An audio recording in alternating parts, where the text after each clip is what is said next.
There's a nice little black and white piece that appears to be an ichthyosaur and a plesiosaur locked in mortal combat. Excellent.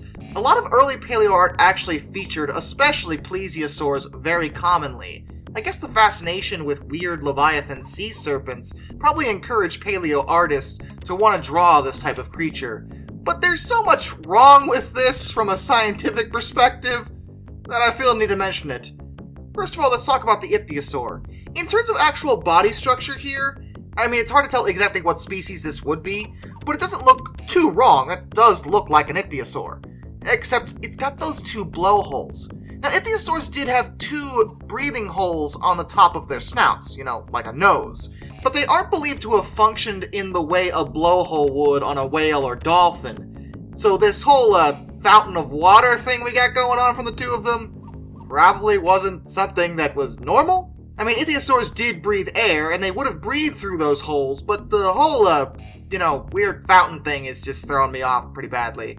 But the plesiosaur is arguably worse, because it suffers from a common issue with early plesiosaur depictions, and that's the neck.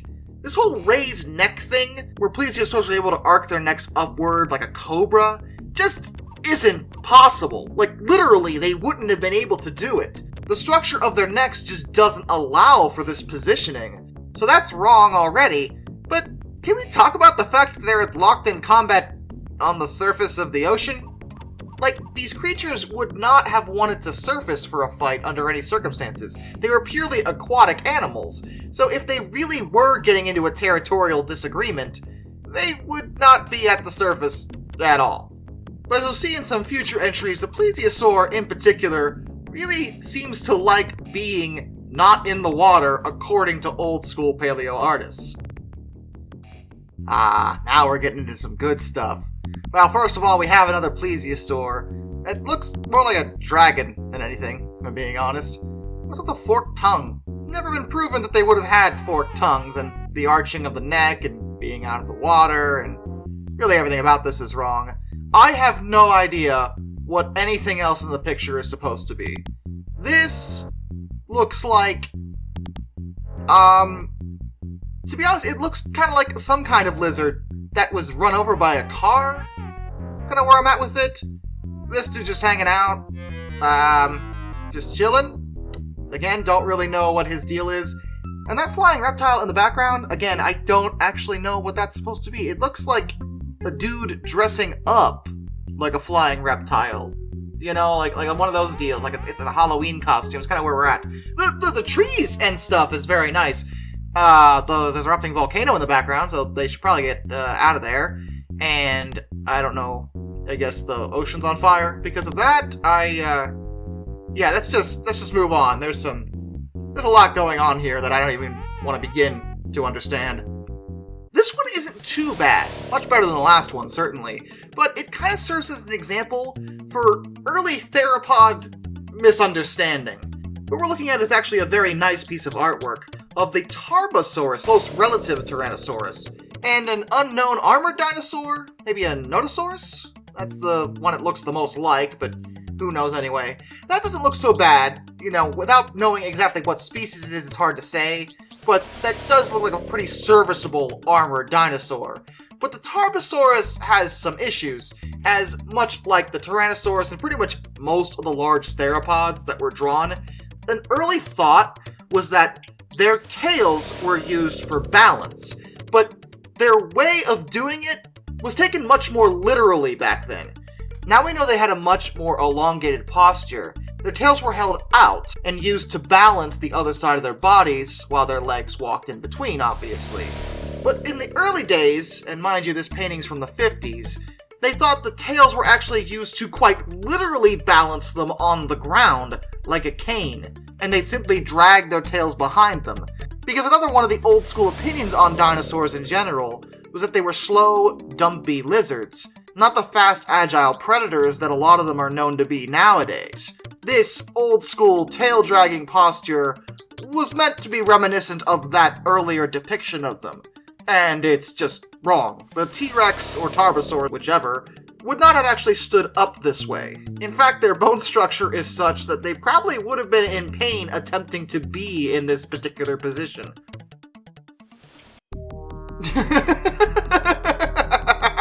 Okay, speaking of theropod designs that are just wrong, I don't even know what theropod this would be. It's so, like, non-specific in my eyes. I don't even know what species to attempt to compare it to.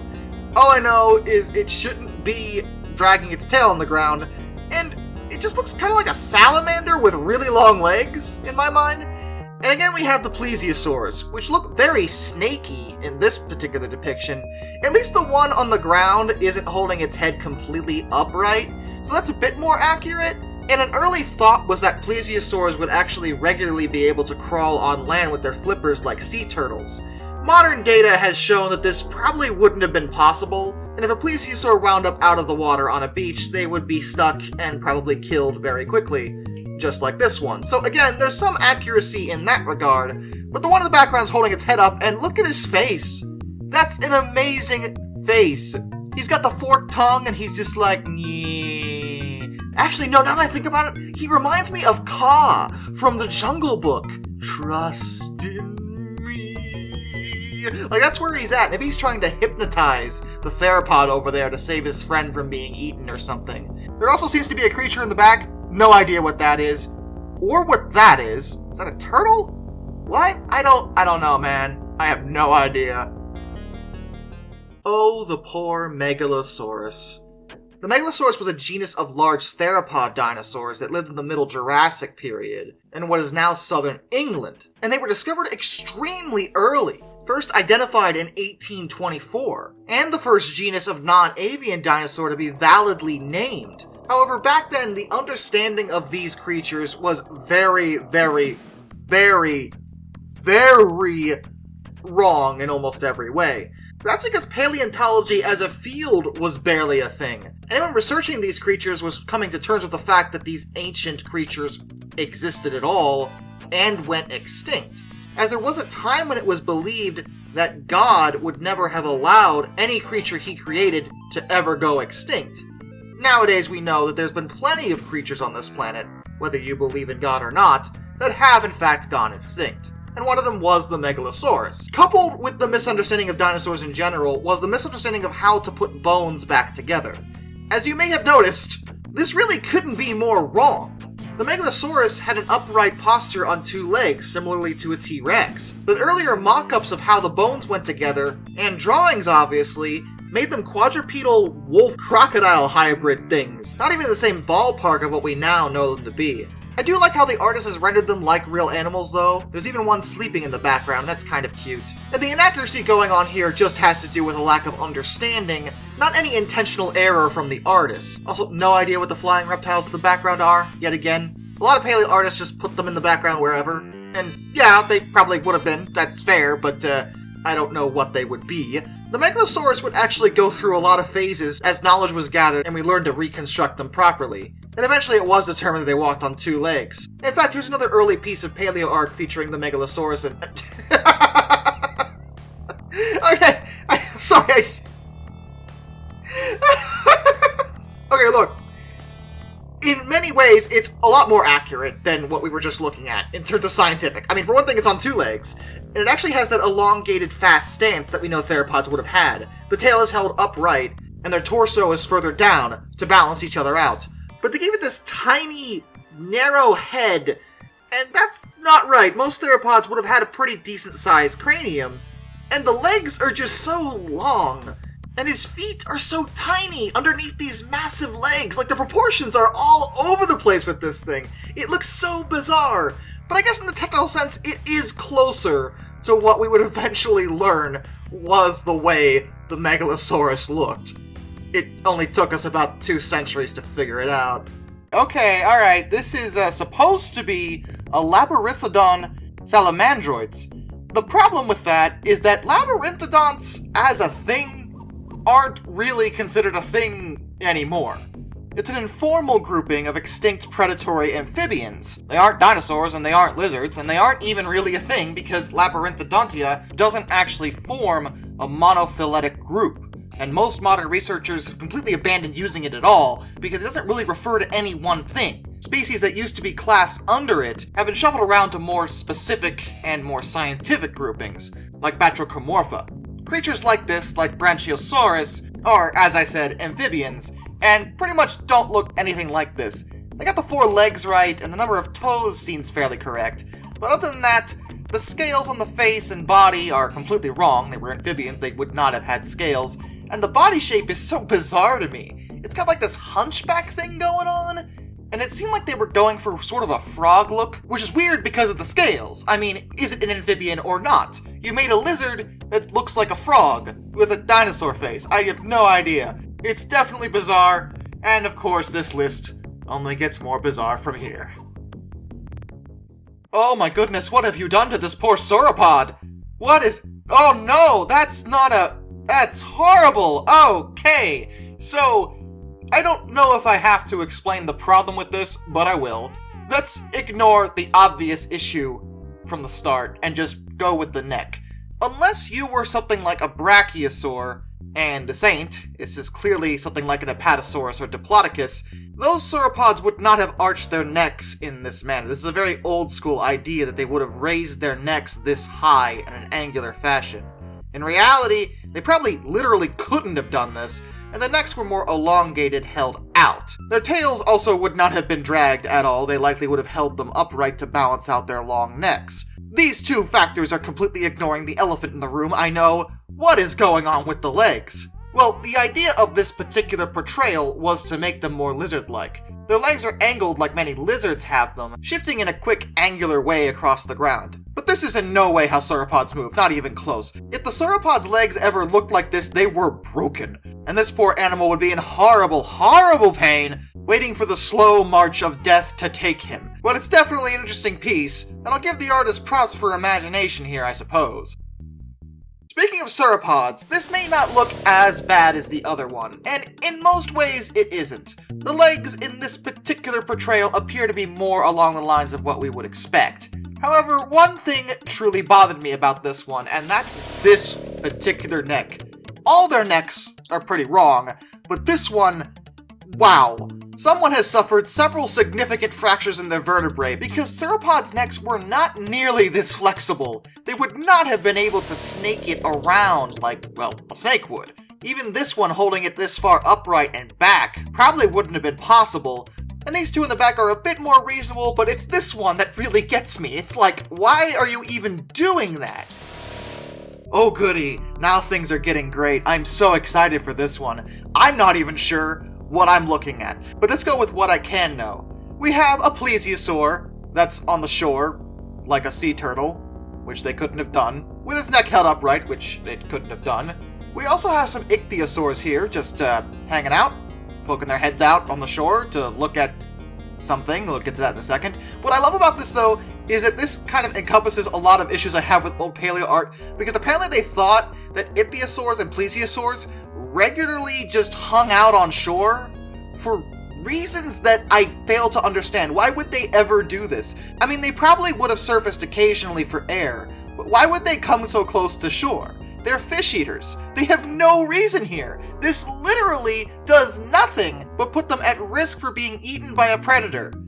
Speaking of predators, what in the world is that even supposed to be? It's got the squiggly tail like a dragon, and in fact pretty much all of it speaks of a mythical creature. The artist was definitely going for that mythical dragon look with this one, and I'm not entirely 100% what this was supposed to be, though it may be an original rendition of an Iguanodon, or perhaps a Megalosaurus, both of which look nothing like this, but that's probably what they were going for.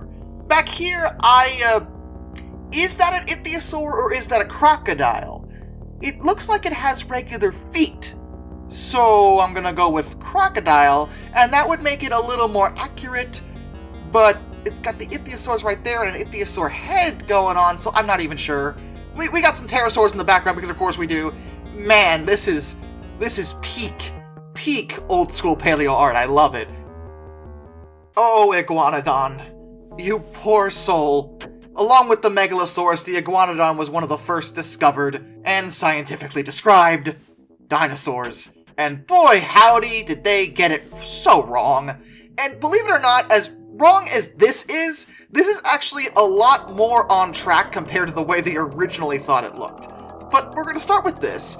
This artist has taken the name Iguanodon just a little too literally, as beyond the spiked thumbs, which is actually correct, that's totally right, they were given a perpetual spiked thumbs up. It walks with that similar tripod stance with the low tails, and the face just looks like a big iguana. It is almost literally an iguana running on two legs. And that's, not how they looked. No. But like I said, this is better than the way they originally thought they looked. Because at one point, they thought they looked like this, and this, with their thumb spikes attached to their nose. And I want to stress this time that this is in no way how iguanodons look at all, and really goes to show how much we just didn't understand about how bones went together and how animals would have functioned. You've come a long way, Iguanodon. It's nice to see you looking, well, correct now. And that is the most horrifying thing I have ever seen in my life. Look at its face. What is the deal? It's just... like, okay, I get it. You really want to kill me. Like, if looks could kill, I mean, yo. As for the rest of it, well, to begin with, this particular piece comes from a book from 1993 called The Concise Illustrated Book of Dinosaurs, which is just false advertising as far as I'm concerned, but it was 93, and, you know, that was a decently long amount of time ago. But even based off that, this is, woefully inaccurate, though I will defend it on the basis that the stance of this particular animal, which is supposed to be a Ceratosaurus, it ain't, is actually a far more accurate than older depictions. It still, at face value, looks like it's in that old-school tripod stance, but the tail isn't on the ground, and it almost looks like he's just looking up at something. It's not quite along the same lines as the modern take would have, but it does seem a bit closer to how these animals would have stood. Everything else is pretty god-awful, actually. The face... okay, look, I don't even know where to begin here, so I'm just gonna let you take that in for a moment. You good? Alright, great. And the chest and arms are very bizarre. This drawing has very defined musculature, which would be fine, except that these arms and chest are clearly humanoid in nature. Primate, actually, which is not correct at all. The arms are also way too long for a ceratosaur, but they're basically human arms, so, yeah. Right amount of fingers, though, and toes, for that matter. And the green coloration, well, that's just artist decision, so I'll take it. Still can't get over the face, though. I legitimately... wow, that... I'm gonna see that in my nightmares. Oh, here's a fun one. There's a lot of dinosaurs in the picture, all within sight of an erupting volcano. Wonderful. Now, why would all these different types of creatures be in the same relative vicinity of each other? I'm not even sure what all these are, but I know you aren't supposed to be here. Dimetrodon, what are you doing here? You're in the wrong time period. That's not where you belong. You are millions of years out of date. Although in his defense, so are Apatosaurus and Stegosaurus, and I guess that's an Allosaurus? It's really hard to tell. I'm pretty sure that's supposed to be a T-Rex, and that's clearly a Triceratops, which means that, basically, all of this is wrong. This is literally impossible, based off of when these creatures would have lived. Basically, this area is Jurassic, this area is Cretaceous, excuse me, Ciceralian, which is early Permian. You're not even close to where you're supposed to be. Go back. Get out of here. As for their designs, well, both the Tyrannosaur and again what I'm presuming is an Allosaur are in such a wrong upright stance. Their bone structure, no, that's wrong. The trike isn't super off, and neither is the Stegosaurus, to be fair. The Apatosaur probably wouldn't have had its head that high, and I think it's in the wrong place based on where the body is, but again, not that bad, all things considered. It's really the theropods that are driving me nuts when it comes to their stance. Like, that's just, they're both just wrong. Just completely wrong. And seriously, Dimetrodon, are you still here? Get out! Oh goodness, another exciting piece with just so much going on. Just like last time, there are so many creatures in this picture that were not even remotely in the same time period. Stegosaurus, I see you. You can't hide from me. Go back to the Jurassic. You too, Allosaurus. Not sure what you three are supposed to be. Are those raptors? Maybe? Possibly? I don't know. They just kind of look like large lizards, actually, which I know is the old school interpretation of dinosaurs, but these are very literal in that assessment. Hi, Brachiosaurus. I see you're semi-aquatic. That's wrong. Tyrannosaurus, I know, your back is broken. I see the problem. And Iguanodon is looking, once again, much more like a literal iguana, and appears to have sharp teeth, which, no. That's not quite right. Those Pteranodons are actually pretty accurate in the background, though, I'll give them that. And seriously, there's 3 erupting volcanoes here? No!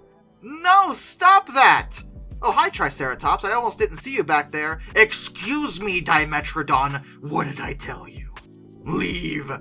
Wrong time period. You are so far removed from this. You aren't even a dinosaur. I know they aren't either, but at least they existed when dinosaurs existed. What are you? I'm guessing this is some interpretation of an armored dinosaur, like an ankylosaur, or a Crichtosaurus, perhaps, but, in terms of which one, you got me. Again, it looks like a lizard. Very much just a literal lizard going on here. That's where we're at with it. We got some of the duckbills in the background. Those are nice. Not really close in the same vicinity when it comes to the world map. But, whatever. Okay, I compared to everything else going on here, at least they're drawn relatively right, although they are in that, again, upright stance, which I promise you is also wrong. The texture on them is very well done, though. It's actually a very nice piece of art. It's just wrong. Oh, goodness, this is old school. Alright, so I don't even know where to begin. Let's start small with the pterosaurs. The nondescript, I could not even begin to tell you what they are, pterosaurs. It actually looked more like regular birds, but with bat wings? Which, I mean, they're off in the distance, so, kinda hard to tell what they're supposed to be. Old school paleoartists just love drawing pterosaurs in the background, so I'm not surprised by this. At least there's no erupting volcano in this one. Okay, again, I don't even know. That could be anything as far as I'm concerned. Let's focus on the main part of this, because, again, we have this eternal war between plesiosaurs and ichthyosaurs. Now, I have a number of questions regarding this piece of art when it comes to these two. Again, we have the idea of these two fighting on the surface, which just seems wrong. They're both completely out of their element. That plesiosaur's neck is just impossible. No. And what kills me about the plesiosaur is, honestly, I'm pretty sure it's supposed to be a plesiosaur, but this just looks like a swan. Like, those are wings, aren't they? Or is that just the artist's interpretation of their flippers? You know, perhaps I'm misinterpreting it. Maybe this is just supposed to be an actual swan that's meeting an ichthyosaur. Based on that, it's actually way more accurate. So I'm gonna do my brain a favor and just assume this is supposed to be a swan.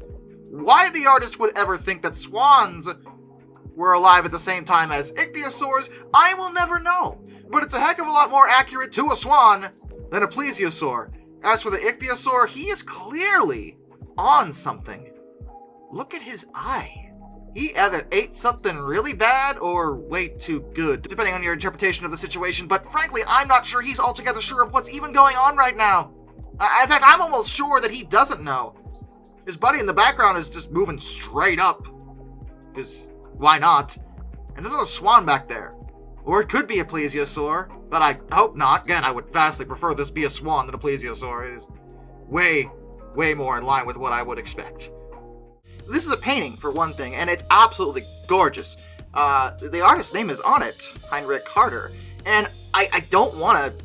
I almost feel bad, actually, throwing shade at the accuracy here, because this is, like, a really good painting. Like, I actually legitimately love this piece. We have two ichthyosaurs, as well as what is supposed to be a mosasaur. Now, in terms of the ichthyosaurs, not that far off, actually. The ichthyosaurs are pretty spot on, for the most part. I really don't have much to say in the way of poor accuracy here. The mosasaur is what throws me off. I mean, they're underwater, which is good. That's already much better than a lot of ichthyosaur art I usually have to deal with. But the mosasaurs, what's with the neck? I don't think mosasaurs could arc their neck in this way. Furthermore, I'm pretty sure their necks weren't even this long. I mean, that's a pretty long neck for a mosasaur. She's almost trying to be a plesiosaur with that neck over there. The body's arched in a really weird way too. Again, though, the actual art itself is absolutely gorgeous. It's just, the mosasaur is, I couldn't ignore it. I was just like, wait, that's, no,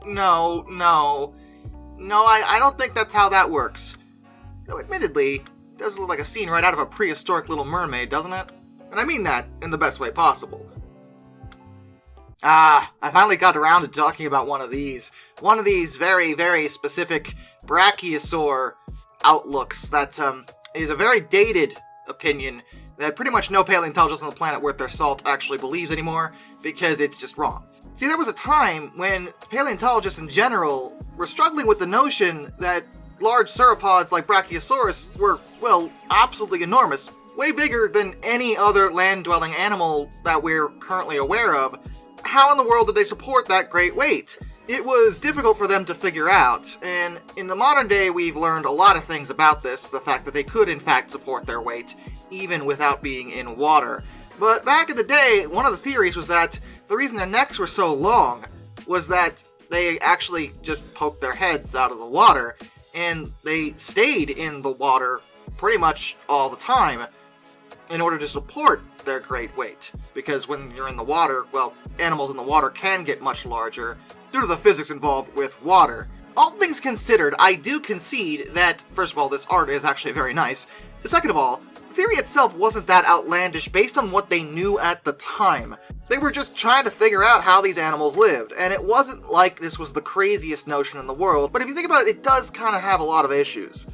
For example, so I guess the baby brachiosaurs must live on land briefly before obviously going into the water as they get older, but then how do the brachiosaurs lay eggs? Do they lay them in the water, and the babies swim?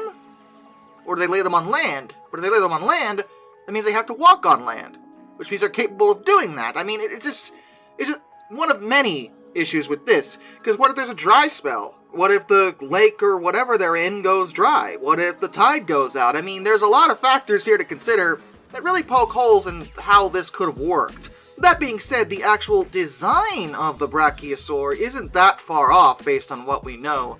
My only complaint is that the tail is sitting on the ground. It's one of those old school tail dragging setups that a lot of dinosaurs were believed to have had when, well, honestly, basically none of them did that, ever. But the back going up, on an angle, being a bit taller in the front than it is in the rear, is pretty spot on, and the art itself, like I said, is actually very nice. It's just this idea of them dwelling in the water for pretty much their entire lives is wrong. We know it's wrong now, but back then it was a pretty dominant theory. Oh goody! One of these ones where there's a lot going on. Alright, so, honestly, looking at this is Jurassic era. And I know that because there's actually no Cretaceous animals that I can pick out, at least not obvious ones. We have some nondescript pterosaurs. They have tails, though, which means they're not as nondescript as they usually are. They look like they could be Rhamphorhynchus, I'm gonna say. That's the best thing I got. I have no idea what you are. Oh, wait, I do! What are you doing here? Look at that! I almost didn't until I was actually looking at it really closely. This is supposed to be an Iguanodon, and that's a problem, because you're not supposed to be here. Though, admittedly, Iguanodon was late Jurassic and early Cretaceous, so I suppose it's not impossible? But it's pushing it.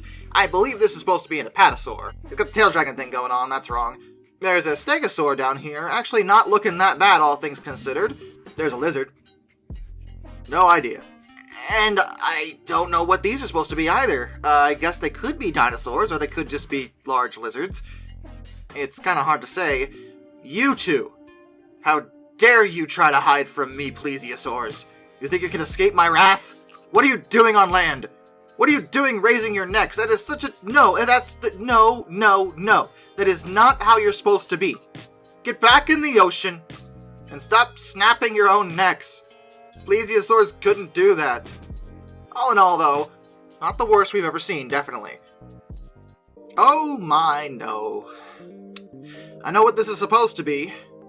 It's supposed to be a Ceratosaurus. It ain't. It's wrong. It's wrong in pretty much every conceivable way.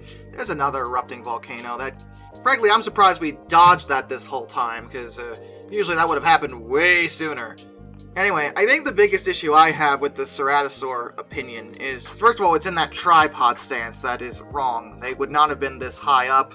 Their tails would have been held out to balance out their front halves. They did not just waddle around with their tails on the ground. How are they ever going to catch food that way, I ask you? But my real big issue with this is the shrink wrapping is out of control. This animal is starving to death, like literally a day away from just keeling over from lack of sustenance. The artist must have been trying to display that because you can see the bare ribs, you can see the shoulder bones here. You can see the holes in the skull. You pretty much see where the animal's skull is supposed to be. This is actually one of the worst cases of shrink wrapping I've ever seen on a piece of Paleoart. Even Jurassic Park, which does shrink wrap at times, doesn't do it this bad, and their animals are in the right stance at the very least.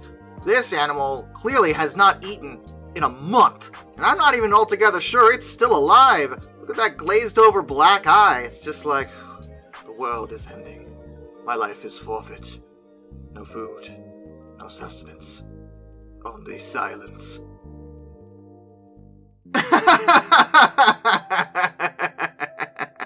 Okay, I'll be honest, when I first saw this before I read the text, I thought this was a completely wrong interpretation of another Dimetrodon. However, that was an incorrect assumption, as this is a completely wrong interpretation of a Spinosaurus, which is even worse. This isn't even close. Outside of the spine, this is one of the furthest interpretations I've ever seen from what a Spinosaurus is supposed to be. Although, to be fair, especially within the last couple decades, paleontologists aren't sure what a Spinosaurus is supposed to be. I swear that poor thing has had more revisions in such a short a span of time than any other dinosaur I've ever seen. It's ridiculous. I understand that paleontologists have to do a lot of guesswork in order to figure out how things should probably go together. And even with the best of evidence, we are talking about millions of years of time. Anyway, this isn't even close though. For one thing, the skull. The skull is what really gets me here. The stance in itself makes it look like a quadruped, but admittedly lately the Spinosaurus has been thought as to possibly be a quadruped, so I'll take it. But the head drives me nuts, because this is not a Spinosaurus skull at all. A Spinosaurus, what everyone is 100% sure of, is that the Spinosaurus had a long alligator or crocodile-like snout, much like Baryonyx or Suchomimus. That snout is actually one of the reasons why many believe it to be a more aquatic creature, often preying on large fish rather than land animals, although with its size it probably could have done that too if it wanted. This skull is not even remotely what a Spinosaurus should look like. As for the rest of it, the tail's being dragged, which is doubly annoying because this is supposed to be a quadruped, I guess. And what, does this thing run on all four limbs? Again, it honestly looks more like a Dimetrodon, and it would be a lot closer if it was supposed to be a Dimetrodon. But it's not. It's supposed to be the Spinosaurus. Also, I love it in these children's books, whenever they say what the Spinosaurus' sail was formed, because this one says it was to help the Spinosaurus lose excess heat. Thermoregulation is one of the theories regarding the sail, but I'll be real with you, paleontologists have no idea what that sail is for. Not a clue. Not one clue. They literally only have guesses when it comes to what that thing was actually for. I am sorry, Spinosaurus. I really thought we had you understood. And yet, we still don't. We have no idea what you were.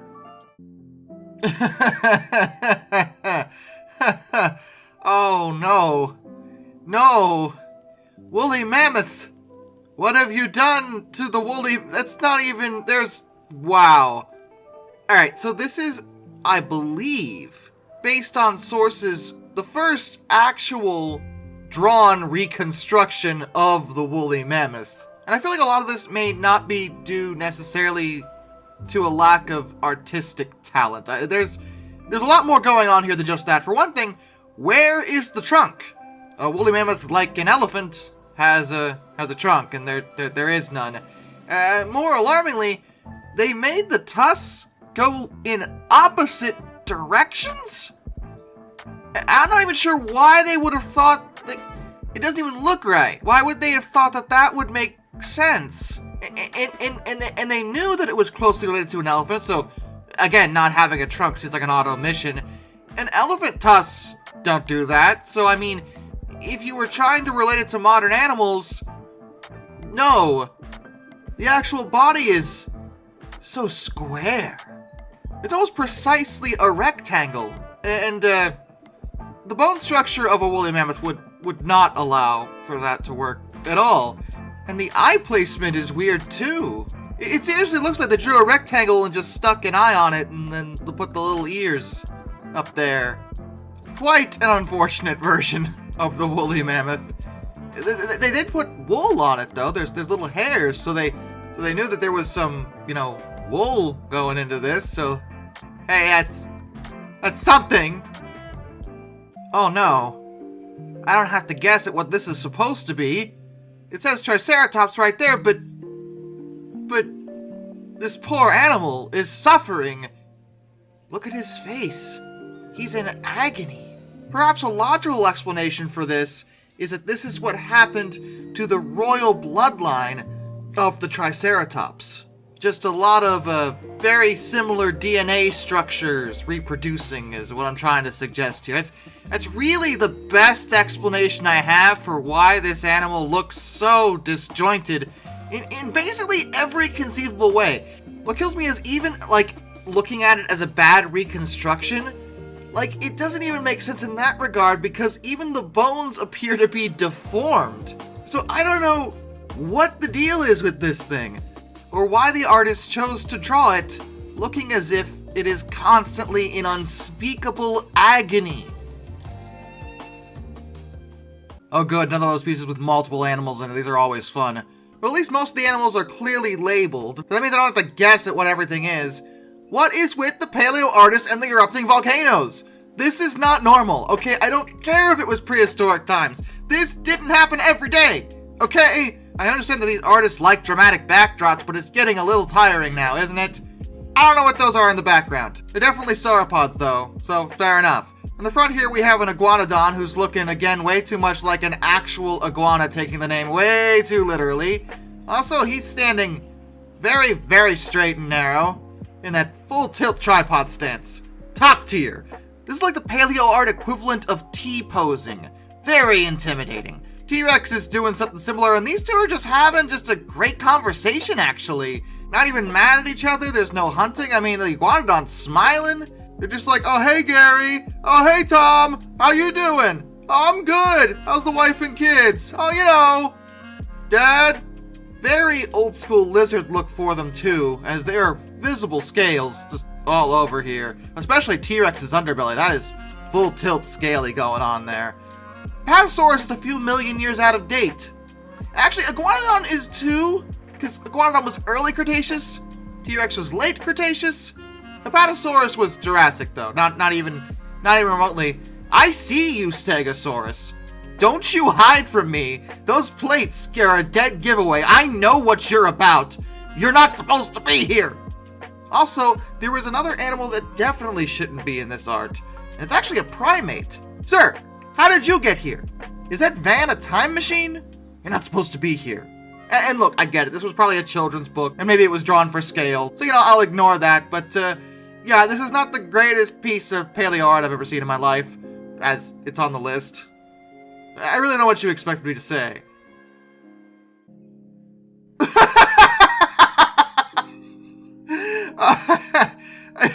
Really? This was serious. Oh, okay, this was serious. They even have a cross-section here trying to explain this. So this isn't just Paleoart in the sense of, well, okay, if we're judging this purely based on artistic renditions, in terms of the animal's form, that's a ceratosaur and that's a Parasaurolophus. And in terms of drawing those two animals, I mean, it could be worse. They do look very reptile-y. Ceratosaurus is standing a bit straight up. Of course, he is getting blasted in the face with fire. Okay, let's just discuss the elephant in the room. Not that one. The fire one. Because I think it's the most obvious problem with this. I think it's fairly well understood that Parasaurolophus could not breathe fire, nor could any dinosaur. That is not something that they were known to do at all. But this entire spread is about addressing this theory that the reason for the crest on the head of Parasaurolophus was not for display or for sound amplification or anything like that. No. It was for breathing fire. Because that wasn't a leap in logic. They have the gall to mention the bombardier beetle. A few of you mentioned that before when it came to prior breathing dinosaurs, and yeah, I know bombardier beetle exists, but that's a beetle, not a dinosaur. You know, okay, no, this is ridiculous. On breathing out, air passed from the throat into the base of the crest, up the tubes and down the main tube to the nostrils. And by doing that, I guess somehow that resulted in fire. Because they made the two opposite chemicals that made that happen in the crest. There's no basis for this in the fossil record at all. It doesn't, no.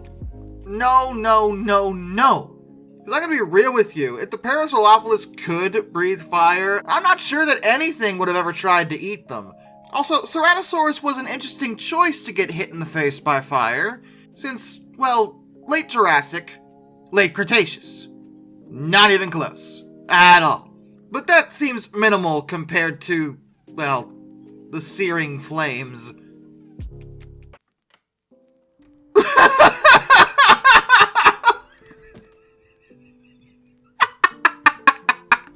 No. Is this serious? I mean, the artist has his name down here and even dated it. What? Dimetrodon. I don't think this is what the sales were for. I am suddenly reminded of the theory of the flying stegosaurus looking at this. Why do people see these slightly wing-shaped things and think, yes, they must have used that to fly? And what I love about this is because it's Dimetrodon, and they only have one sail, the artist went the extra mile and suggested they must link their hands like they're otters or something, and glide by working as a team, and do that to catch prey in mid-air. I mean, how big did you think Dimetrodon was? Because they weren't like super huge, but they were pretty big. I mean, maybe these are supposed to be juveniles, but I still don't think this was going to work in any way. There are so many things about this that just don't make any sense. Mostly that Dimetrodon was not the most aerodynamic of creatures, and just the notion that two of them would need to link hands in order to go like Power Rangers style Zord and transform into a glider. This is absurd. And now I'm just thinking, wait. So if this is the explanation for the sale from this guy, what does he think of Spinosaurus? Are we saying Spinosaurus must have done the same thing? They just joined hands and just glided around? I mean, that would be pretty terrifying, to be fair, but also, it would be laughable and ridiculous. This is ridiculous. There's no way this ever happened. Absolutely impossible. I refuse to accept the notion that this was done. Till next time, this is Darkness, and I bid you all a fond farewell.